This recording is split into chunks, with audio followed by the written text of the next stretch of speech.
Hi, I'm Tyra G, your host of Frankly Speaking with Tyra G. Welcome again to our virtual global gathering of phenomenal women and all of you who love them. Yes, you, mothers, daughters, grand and great-grandmothers, fearsome and generous, humble and honest, in search of purpose and possibilities. You know, here we dig deep and we come up strong. For those of you listening for the first time, each month we explore a new theme inspired by you. Yes, I said you. We bravely walk into places where tradition has taught us there are just some things we don't talk about. But not at this table. No matter how hard judgment knocks, it cannot come in. Beloved, here we start right where we are. Every week we experience, educate, encourage, and empower each other. We share aha moments and stories that have been left in our pockets for far too long. Every week we start right where we are. You know, I'm excited. I'm rolling up on that 12th month, that 1 year. Yes, the show is going to have a birthday. Frankly Speaking with Tyra G is one of my most precious dreams. I thank God for each and every one of you, for your gifts and your ideas, your encouragement. Yeah, they're the gifts that inspired me to keep on keeping on. You know I can't do this without you, right? Thank you so much. You're listening to Radio Fairfax, Virginia, on your TV, computer, and mobile device. And guess what? We are broadcast worldwide on the internet, www.radiofairfax.org, every Saturday evening at 8 p.m. Eastern Standard Time. Now, I know that's date night. I got that. Should you miss us, guess what? You can catch us on YouTube, Frankly Speaking, with Tyra G. And if you just feel like connecting with me offline, you know how much I love that, right? Just email me at tyragarlington.com. Thank you for tuning in. And thank you, Courtney Nero, for composing and performing our Frankly Speaking theme song, and for naming it, I'm Listening.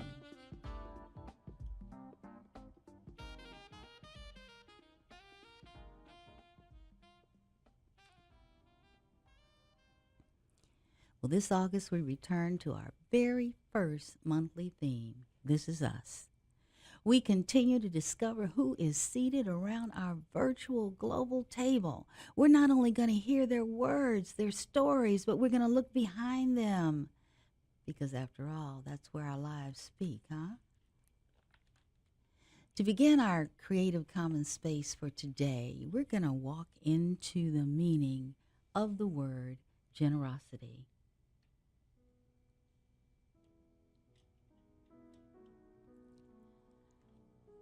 The Dalai Lama famously said, if you want others to be happy, practice compassion. If you want to be happy, practice compassion. The same is certainly true for generosity. Generosity, the quality of being kind and understanding, the willingness to give other things that have value. It's often defined as an act of selflessness. However, studies are now showing that generosity is actually in your best interest. Practicing generosity is a mental health principle, and it could be the very key to a happy and healthy life. Year after year, more and more studies are highlighting the benefit of generosity on both your physical and mental health. Not only does it reduce stress, it supports one's physical health. It enhances one's sense of purpose and naturally fights depression. It's also known to increase one's lifespan. I better start giving away a lot more because I am at the end of the toilet paper roll. I will tell you this. Someone once said to me, one of the best pills you can take for depression is a healthy, compassionate conversation. So, if a longer, meaningful, less stressful life is not enough to inspire you to rev up your practice of generosity, consider that generosity also promotes a social connection and improves relationships. Jason Marsh and Jill Suti of the Greater Good Science Center says when we give to others, we don't only make them feel closer to us, we also feel closer to them. Being generous also makes us feel better about ourselves. By focusing on what we're giving, on rather what we're receiving, we create a more outward orientation to the world. We spend too much time listening to a critical inner voice in our head, which scrutinizes our every mood and nags us with negativity through thoughts of ourselves and others. Guess what? These undermine our confidence and can lead to self-sabotage, whereas generosity distracts us from all of the critical inner voices. It is the most effective when the gift you offer is sensitive. Think about what the person you're giving to wants or needs. It's not always about material things. It's about giving of yourself. Sometimes just being present and available to a loved one who's having a hard time is the greatest gift you could possibly give. Did those words walk into your definition of generosity at all? Did it change it? Well, we're going to really explode generosity. We're going to see it live and breathe in our guests today. I know our audience is international, and today I am so pleased, I am so happy that we have an international, phenomenal woman from Sierra Leone, West Africa. She has lived and is living a bold and untold story. It's full of challenge and sorrow, hope and joy. She has committed her life to saving young lives through her own brand of generosity. Put your feet up, grab a snack, stay close, because after the break, you're going to walk into her life. Take good care now.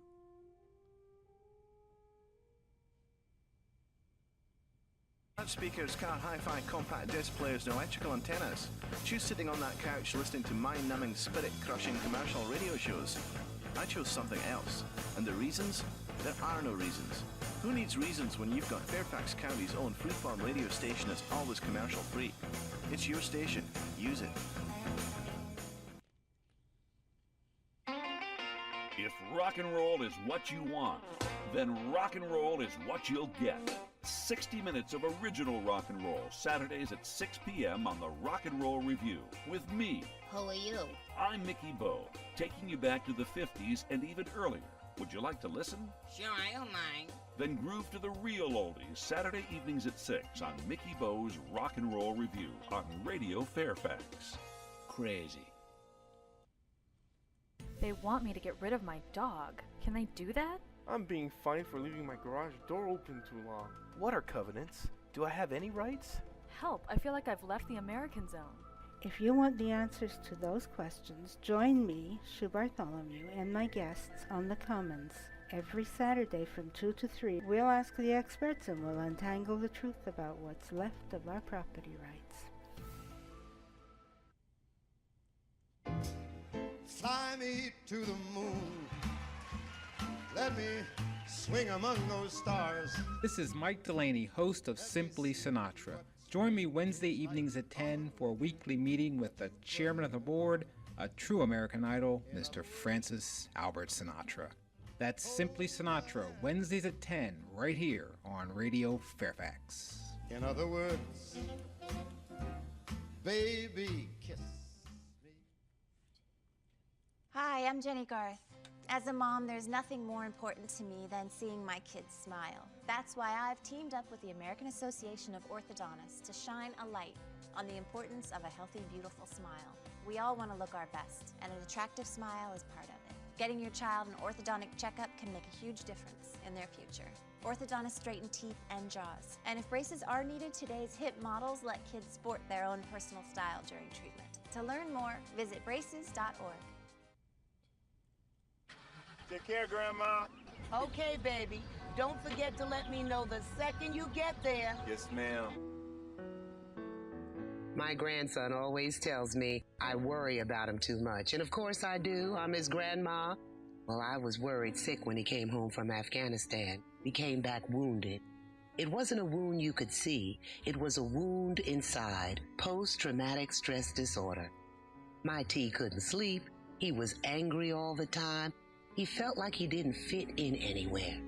Then I heard about this group, Wounded Warrior Project, people helping warriors like T. So I figured who better to help my grandson than people who could understand what he'd been through.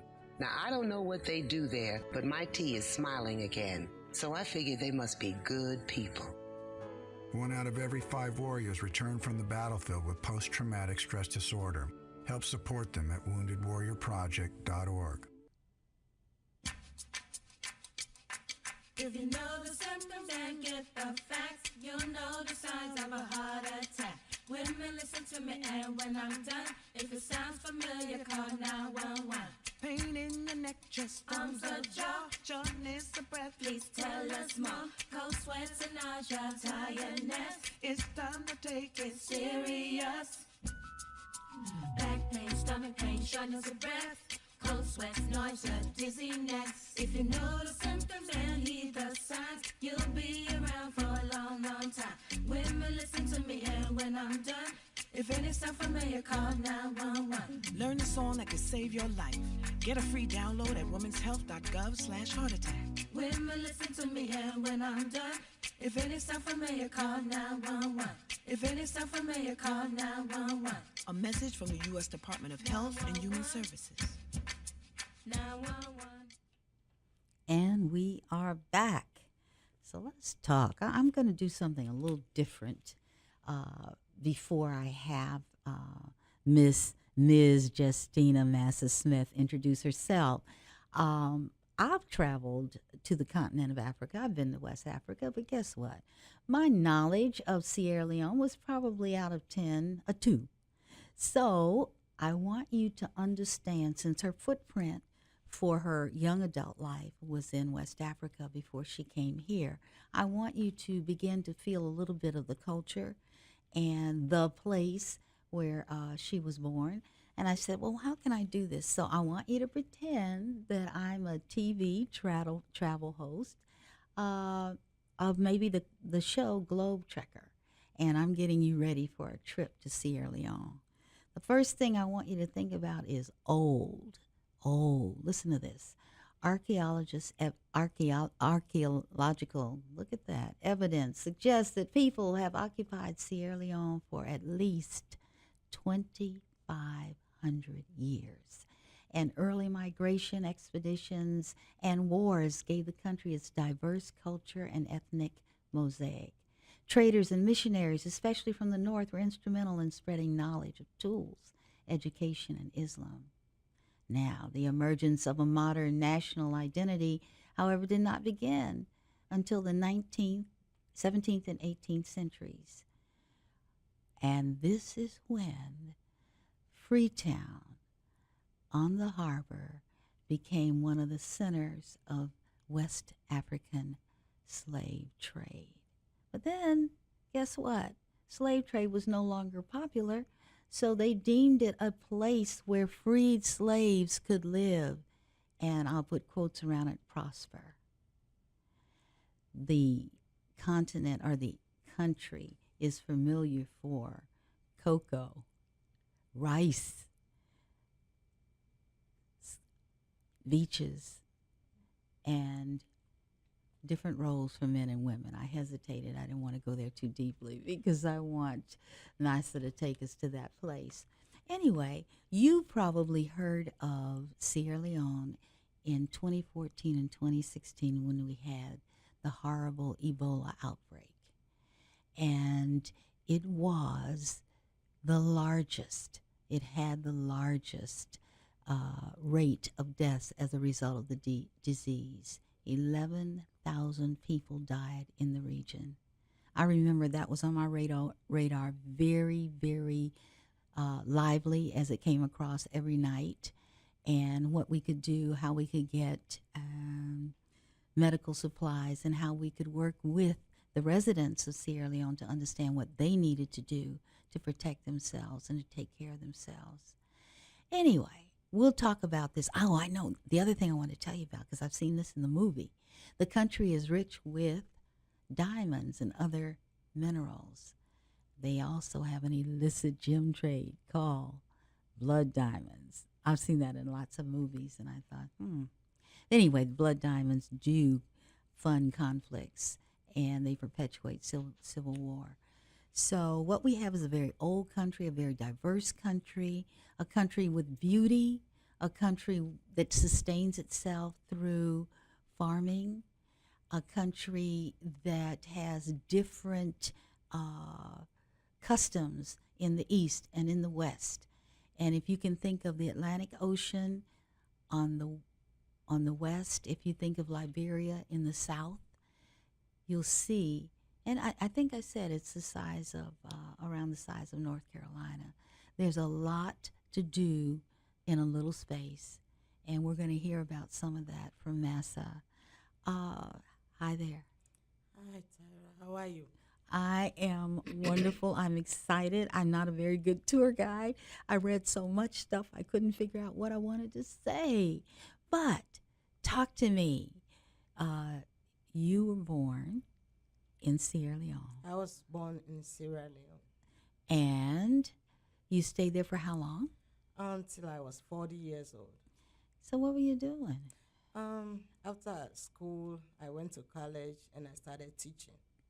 And I did see that the college in Sierra Leone, I think I read the college in Sierra Leone was one of the first. Yes. In West Africa. They called it the Cambridge of Africa. Yes, yes. And I also read that education was very important. Yes. And that people had to pay for. Everything has to be paid for. So even the babies, whereas they can go to school free here. In Sierra Leone, we don't have any free education, except for now.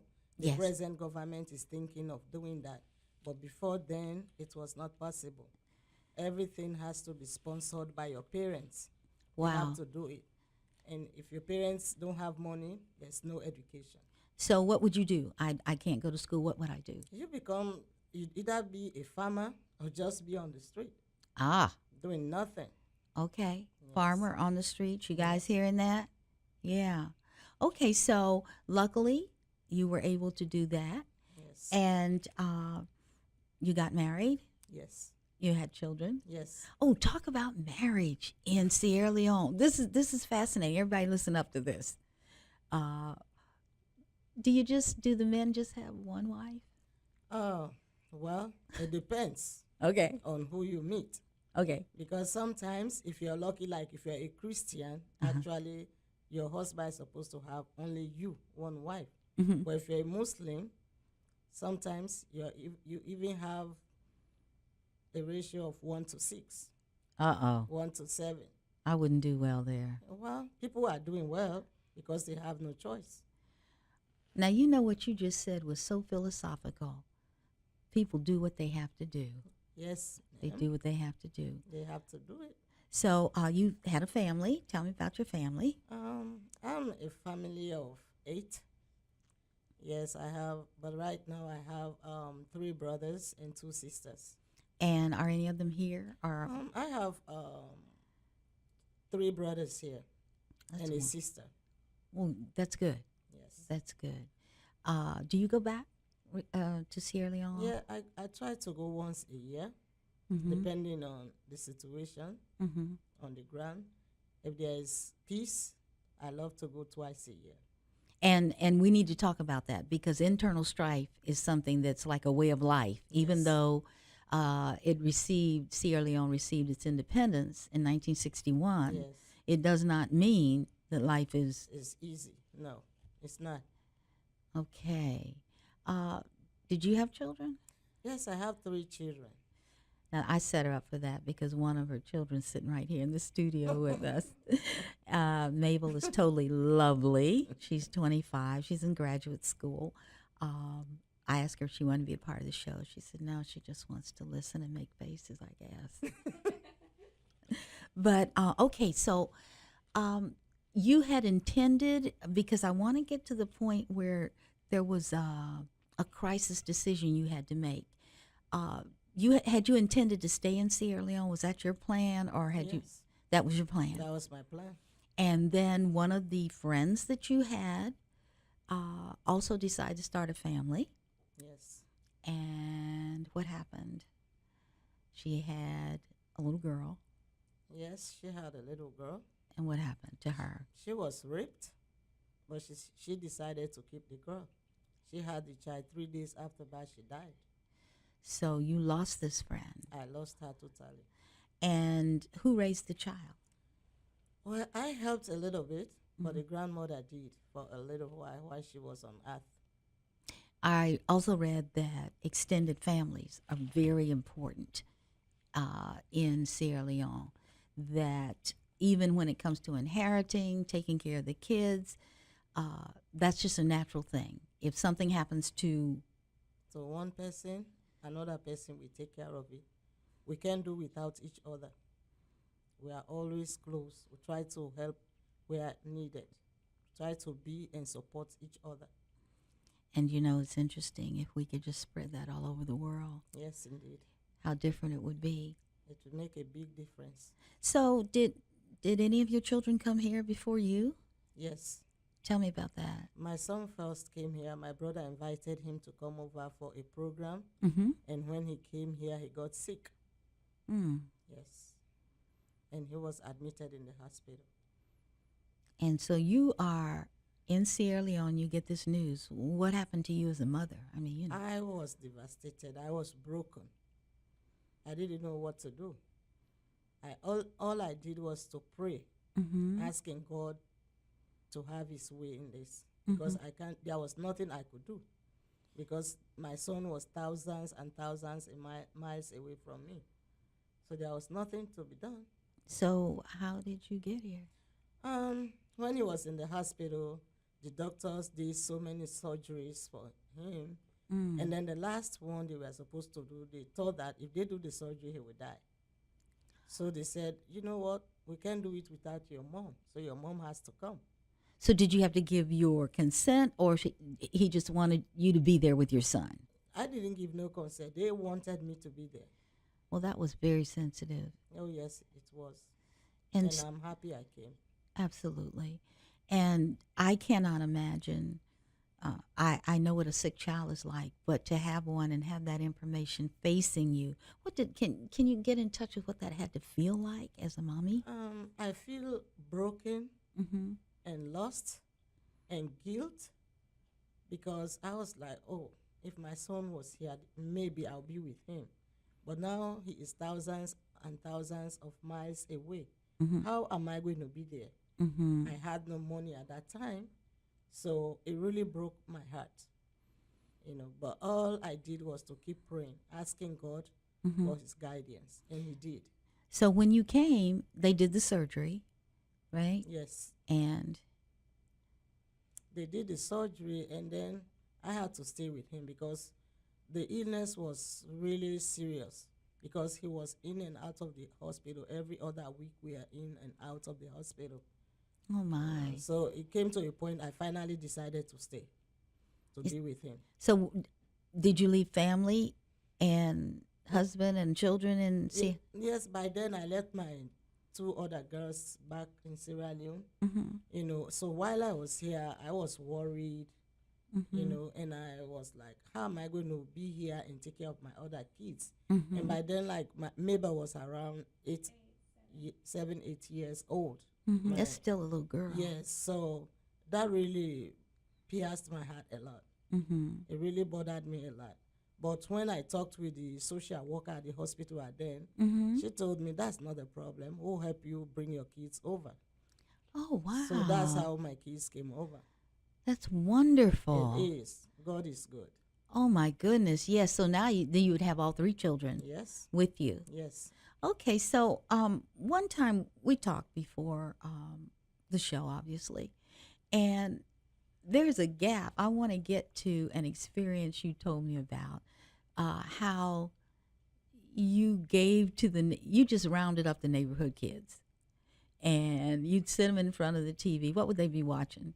Like when I go back home, I have like Christian movies. Okay. Like the Exodus, the Israelites coming from Right. Egypt, crossing the Red Sea. Uh-huh. So I had that show on or the movie on. So when they hear the movie, they come. I don't call them; they just come. So now these kids are playing in the streets They in the just, neighborhood? Exactly. So they just had the TV playing outside. They said, "Oh, let's go in there." They came. They sat around watching it. That was it. Now, I see children out my window doing a number of things, and if I turned on the TV, I doubt very seriously if they're going to come in and sit with Miss Tyra and watch TV. So there's something special going on about you or the kids. Mine is different because mine was outside. Okay. It was outside. So they had a movie. Yes. They were watching a movie. Exactly. Okay, so you told me something interesting that happened around 10:30 at night. Share that. Yes, because around 10:30 I was about to go to bed, but the kids were still sitting there. Mhm. So I told them, guys, you need to go home. I need to go to bed. Mhm. So they were still sitting. I turned off the TV, went into my room to lay down. But I was still laying there, tossing on the bed. I couldn't sleep. Mhm. So I decided to just come outside, and I came. I met all the kids lying down on the floor. I woke them up. Why are you here? They said they have no place to go. So I decided, I said, you know what? Come in and lay down in my living room till in morning, then you go about your business. So that's how it happened. So what I'm hearing you say is these were homeless children. Yes, they were homeless children. Living in the streets. In the street, having nobody to care for them. And you didn't know that No. when they were watching the movie? No, I didn't know at that time until when I told them to go home. So okay, it's the next morning, they're still there. Yeah. What kind of conversation did you have with them? I mean, what did they call you, first of all? First of all, they said, Auntie. Auntie? Yes. Okay, so they immediately connected Mhm. with you. Auntie. Yes. Okay. And then what? And then I asked them, why are you guys still here? Can't you go home? And there was a little boy there looked at me and said, we have no place to go. Our home is on the street. So even if we leave it right now, there's no place. Nobody is waiting to see us. So if we are here, and as long as you want us to be here, we can be here, but there's no place for us to go. Well, okay. That's really touching my heart. Okay. So how did they look? How, were they clean? How they were in the streets? Tyra, you don't want to know how they looked. Okay. Because they were, most of them, the boys were butt naked. They had nothing on. Not even underwear, nothing. Oh my God. So that morning I had to go to the store, to town to get some used clothes to give it to them so that they can put it on at least. This is here. To be a decent human being for once in their lives. This is here. In Sierra Leone. Okay, in Sierra Leone. Yes, Matrujon. And so, okay, now, so you bought them clothes. And now how many are there? At that time, I think they were about to like 12. 12 Yes. children. Yes. That automatically and quickly became your 12 children. Well, not automatically at that moment. Okay. Because I have not really made any decision about them at that time. Well, tell me what happened. So Yeah. I just gave them food to eat for the day, and I tried to send them wherever they came from. But as kids, and they have already got something from me, they decided to stay. Okay. So the other day, they were still around my compound. They couldn't go anywhere. So I went to the senator in the town to talk to him about this. I said, this is what is happening. So the kids are in my house. I don't even know where they came from or who they are. How did they behave? How did they? They were really, really behaved. I don't know if it was because of my spirit or something, but for the time they were there was no problem. Wow. In fact, some of them were sitting down singing songs, some of our native songs. They sit down there clapping and singing. Yeah. Because when I saw the difference in their faces that morning, when they woke up and when they ate something. And they were safe. Yes, I saw a little difference in them. Okay. I saw a smiling face on them. Okay. They were smiling, talking to each other. Singing and clapping together, Joy. They were full of joy that moment. So what did the senator say? I mean, you said I've got 12 boys. So that really moved me. Okay. It moved me to do something. Okay. And he says to you, Massah, I can't help you. What did he say, the senator? I went to him and I told him, and he said, well, I don't know what to do, but if you know what to do, you can tell me and we can work with that. Okay. So I told him, okay, if you don't know what to do, I know what to do. I want to find a place to put these kids and take care of them.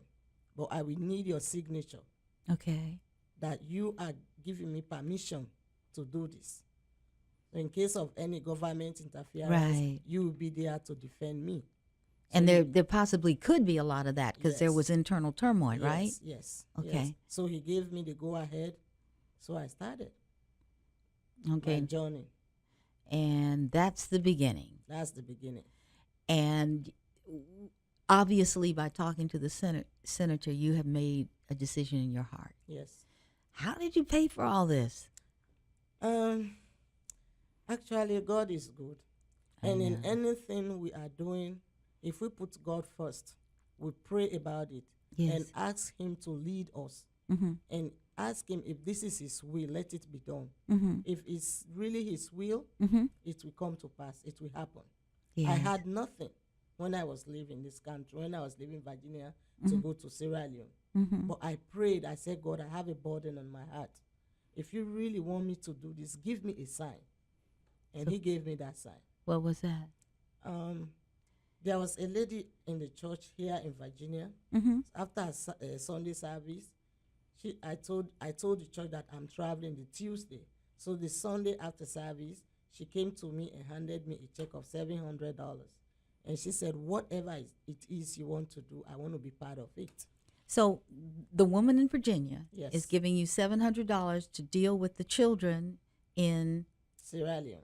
So sight unseen, you touched their hearts as well as you did the children. Yes. So now remotely, you are managing 12 boys or girls. Is it all boys? No, mixed boys and boys and girls. So you are managing their welfare from here. Then what happened next? And then I decided to get some people to come on board because I'm not settled there for now. So I called some people to come on board to help me when I'm not there to be working with these people. Okay, over there. Over there. Okay. Yes. So you have a remote staff. Yes. Okay. So I saw a facility that I rented so that I can put these kids there for someone to be taking care of them. Wow. And they are there going to school. And it's not only the 12. Now I have 30 at the home, permanently staying there. 30 children. Staying in the home. At a home. Yes. And they are surviving on what you're sending. Exactly. And so every month. And God has provided you the ability to send enough to sustain them. Yes, since 2012. Wow. I'm sorry, that's new information to me. Since 2012. Yes, I started everything in 2012, December. And right now, actually, I have 127. In Sierra Leone? Yes. The 30, they were really homeless. They needed more support and help. So I rented a facility for them to stay there. They are staying in a facility. And I know you and I were talking because I was talking about foster care and orphanages, et cetera, et cetera. And you said this is not an orphanage. No, it's a home. It is their home. Yes. And you have a name for this? Yes, I call it Sonia House. Sonia House. Yes. And is that a reason? Is there a reason for that? The reason for the Sonia House was I just felt guilty because I couldn't support my friend the way I should have done it. I was not there to help her daughter. So after the death of Adama, I took that to be a redemption for other girls, to set other people free from the same thing, not to happen to them. So her last name is Sona. So in memory of Adama, I came up with Sonia House.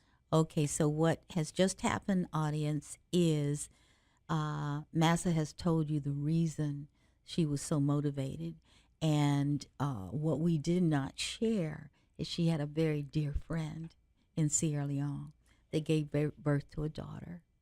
And after that birth, the mother died. And even though the grandmother was raising her, Massah was helping. Yes, I was helping them.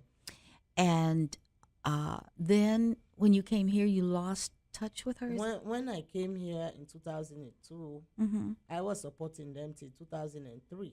You were supporting 2004. Adama and Grandma. Yes. Okay, and then what? So what happened? They relocated. They moved from the town I left them to another town. Okay. So I lost contact with them. Okay. I couldn't see her until 2012 when a cousin called me and said she found Adama. And right there, I talked to her and I asked her, where's your grandma? She said, oh, my grandma passed away since I was 8 years old. I was like, oh, my God. So what are you doing? Did you go to school? She said, no, I didn't go to school because there was no one to take care of me. I said, so what are you doing? At that time, she was almost 16. She was 15 going 16. Okay. So I asked her, I said, so what are you doing for a living? Then she told me she is a prostitute and help people to sell drugs. I said, oh, no, Adama, you are too young to do this. I said, let me ask, I'm not trying to pull your leg, but how much do you really make doing this? And she told me when I converted it, it's like $50 a month. And I said, that's not enough for you. That's nothing. From today, I will start sending something for you that will take care of you instead of you doing that. And at the same time, I will try to raise up some funds so you can start some little business on your own, you know. And she was happy with that. But you know, girls, she has almost become addicted to the circumstances she found herself in at that time. It was difficult for me to get her out of it. I started talking to Adama in June 2012. Okay. So we are communicating. I'm sending in October 15 was her birthday. So I sent money for her. That was the last day I talked to her. I sent money for Adama on the 12th for her birthday. And then the 16th, my cousin called me and said, Adama is dead. And I was like, wait a minute, what are you talking about? Was she sick? She said, no. She was stabbed, raped, and left in the cemetery to die by 4 people. The man who found her before she passed away explained to the man what happened to her. So on the way to the hospital, she passed away. She died. So the man got to the hospital and called my cousin, and he explained to my cousin what Adama told him. So my cousin called me and told me what has happened. Okay, all right. That So, really pierced me. What? And I want to put this together.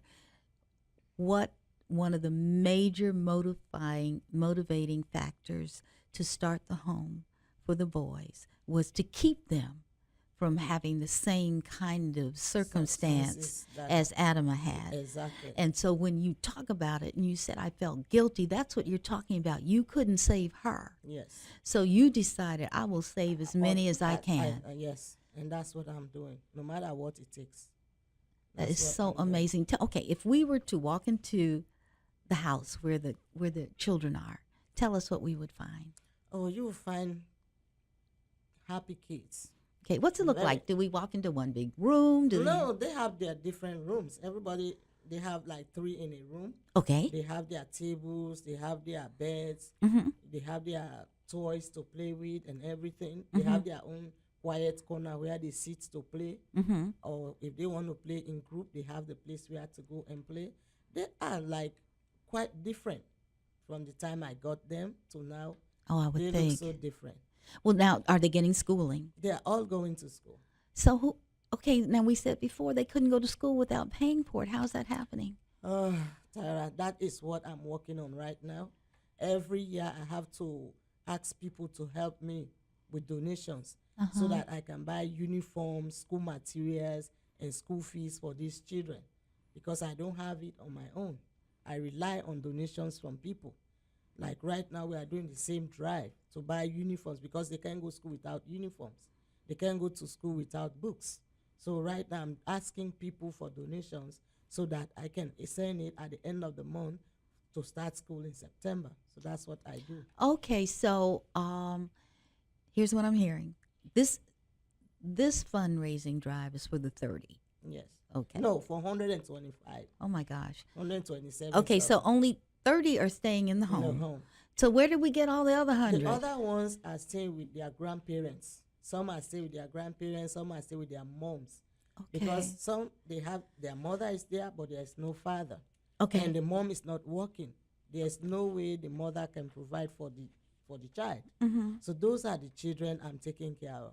Okay, so that three is- things. What is, say, the annual cost for one of the children in your home? How much would it be? The uniforms, the fees, whatever else they need. How much would it cost per child? $120. For the year? Or No, for the year, actually, it should be like $500 per child. okay, $500 per child. I'm trying to Yes. do, okay. All right, and we have 127 children. Yes, ma'am. Okay, so from the United States, the state of Virginia, you are fundraising whenever, wherever you can, Yes. $500 per child for 127 children, so that they can go to school for a year. Yes. And you've been doing this how long? 5 years. 5 years. And you've Yes. been able to pay for 127? Yes, they are all going to school. We feed them, like the 30, we give them 3 meals a day.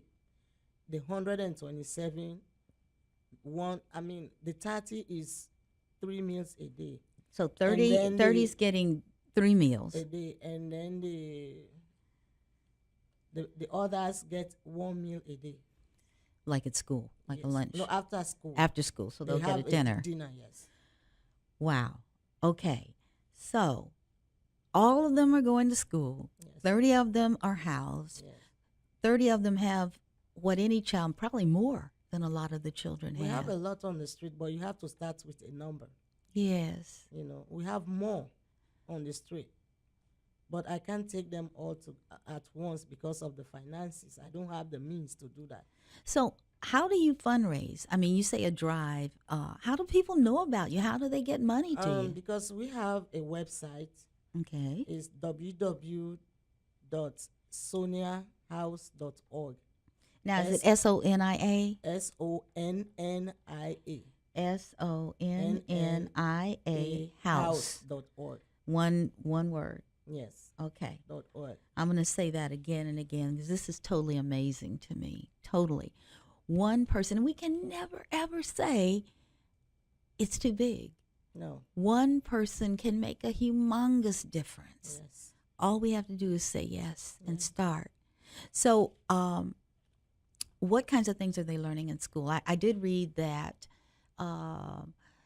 some are Muslim, some are native. Yeah, we have Muslims and Christians. That's the only two religions. That's the only two? Yes. Okay, because I read something about native beliefs or... Well, everybody has native beliefs. Okay. But those are the two, how you call it? Major religions. Major religions. Yes. Okay. So the website, okay, are majorly faith organizations donating? How is the money coming in? Who's helping you the most? And most times I get donations from the church I go to. Franconia Community Church and Arlington Community Church. They sponsor me a lot. Okay. Especially for the feeding. They do that every month. Oh, that's amazing. They do the feeding every month. So if I went to your website, though, I can't, how do I get money to you? I can't put it on the website. There's a donation button there. Oh, okay. Yes. A donation button. Okay. When you go there, you click on donations, then you do what you want to do there. Oh, everybody, did you hear that? I want to take a break for 1 minute, and we're coming back. We're going to hear a dream. We're going to hear a dream. Hang in there now. Radio Fairfax is your station, so use it. Listen on your television, computer, or mobile device. Radio Fairfax, what you want to hear, where you want to hear it.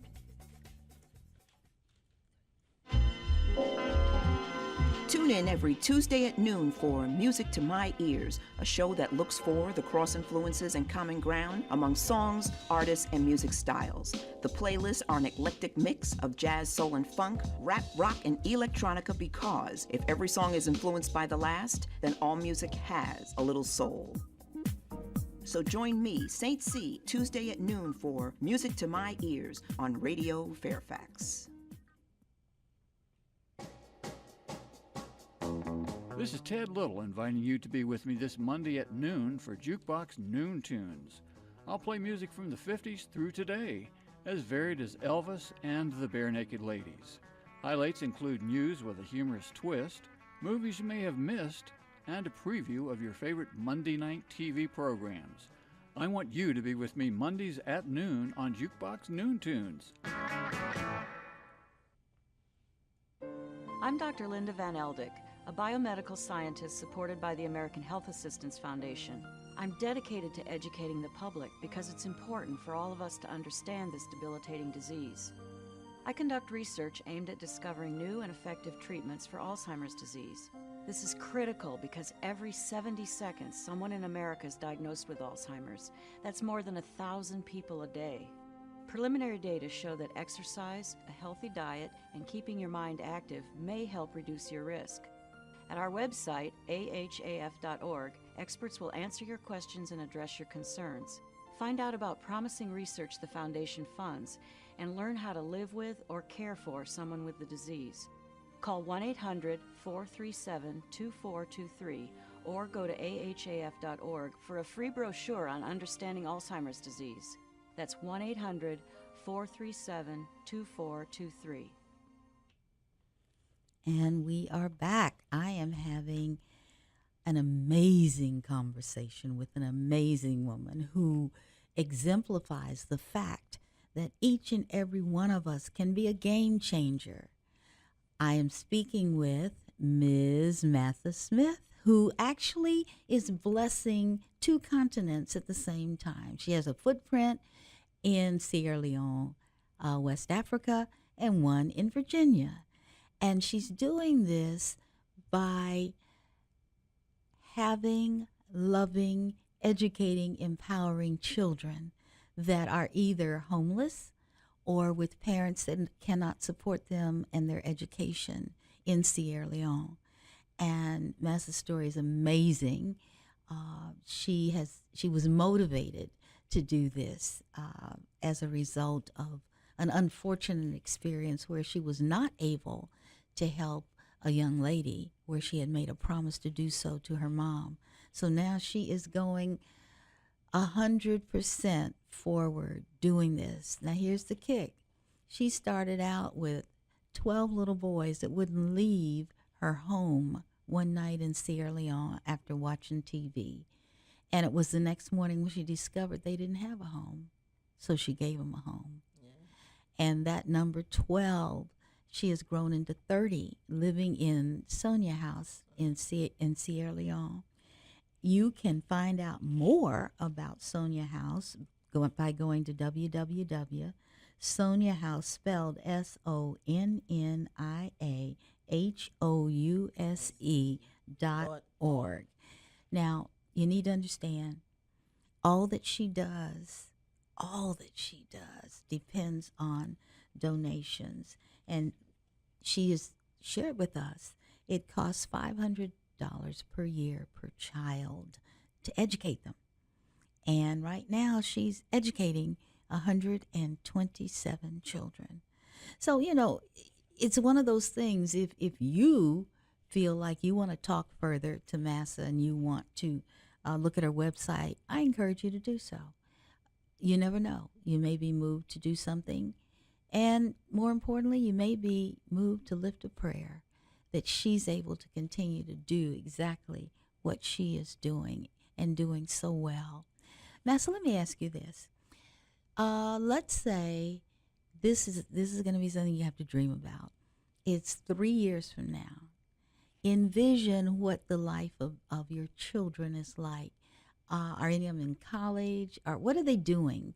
These children that you've loved so carefully. In 3 years' time, starting this year, we have one graduate, excuse me, we have one graduate this year from high school going to college next school year. Oh, my. And by next year, we have 8 going to college too. Yes. And it's so exciting to see these children doing something they have loved to do before. Yes. They couldn't have the opportunity to do it, but now they have the opportunity, they have the chance, they have the time to do it. And they are so healthy and strong in doing it. I really admire them. Are they still singing? They're still singing. As soon as they see me, they start singing. We have got to get their voice on some kind of media that we can bring it back and play. Don't call for something you will not want to do. They don't stop singing? No. They don't. I think that's wonderful. Absolutely wonderful. And then there's so many young ladies now that won't have to turn to prostitution. No. That won't get addicted from drugs. No. Because I have a feeling they're receiving this blessing. Because they are safe now. Yes, absolutely. Because my country, unlike U.S., there is a system in place like child protective services for kids. My country, we don't have that. The kids are so scared because they don't know tomorrow where their next meal will come from, or they don't know tomorrow what will happen to them because they are still raping. Human trafficking is still going on. Yes, that was what I was going to ask about next. It's a lot going on. So the kids on the street are so scared because they don't know what will happen next. And when you have that much fear and you don't have faith, no, you have nothing. Yeah, absolutely. I was thinking, you talked about it. The condition for children there is just ripe for human trafficking. They may receive any kind of story where they think they will be removed from what they're living now. Yeah, that's what they tell them. And it's so heartbreaking when you see, and like rape is a common sickness. I would call it a sickness in my country. Because how on earth can a full-grown man rape a 10-year-old girl, 11-year-old girl? How can you do that? Sickness. People are heartless. Those are the type of kids I have in the home. Well, okay. So I have a thought. The children now, say they go to university, they can't stay at Sonia House forever. No. What happens? Where do they go? When they finish university, they have to stay in the community. Oh, good. They okay. have to stay in the community. That's a condition of going to school. Yes. And they have to give back. Yes. Okay, so it's like, is it like a big brother or mentor program? Do they reach back and talk Yes, they are doing it. Like the boy who graduated this year from college did not say because I'm finished high school, I'm done with you guys, I'm going on my own. No. He stayed in the home helping the others while they were taking their exams. He stayed home to study, help them to study at night. So they can do what he has done. He is a model to the others. Oh, yes. They are really copying from him right now. And, I'm listening to you, and right now I'm just seeing a movie. Somebody needs to celebrate what you've done.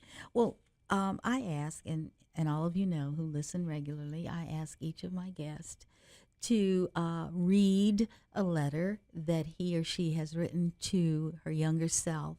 And I want my very blessed guest to do that now. Would you mind? What a great woman you are. I'm so happy for you. Growing up, there was no fear in you. Everything was good for you. You had a loving family. Nothing mattered at all to you. You had nothing mattered to you, and you were not scared one bit because you thought you had it all. You were so self-centered because it was all about you. You never stopped one day to think of anyone. So that kept you going.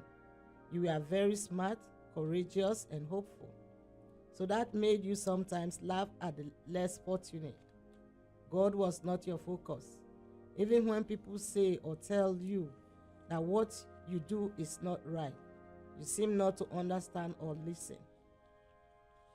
You did all that because you thought that you had it all, not knowing that no condition is permanent. But one day, God got a hold on you by getting your only son seriously sick.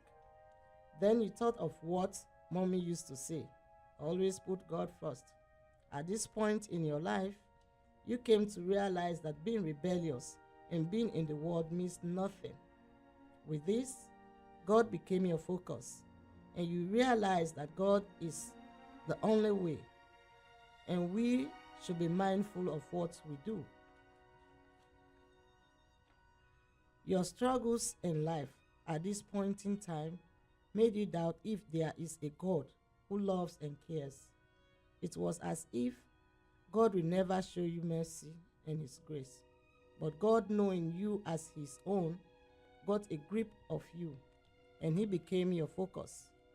During your struggles, God got all the worst in you and made you into a new creation. Look at what He is doing in your life. He restored your son back to you. He has given you a great resilience and integrity, a fortune to face serious problems, doing your best in the midst of unbelievable things that you never thought that will happen in your life, and now willingly doing impossible things to be possible. Now, here you are with an open mind, doing what you never thought you can do, helping others and caring for them. No more laughing at the less fortunate, but for providing for them. You've got the vision of helping orphans and vulnerable children by educating them, giving them shelter, and feeding them. What a great comeback.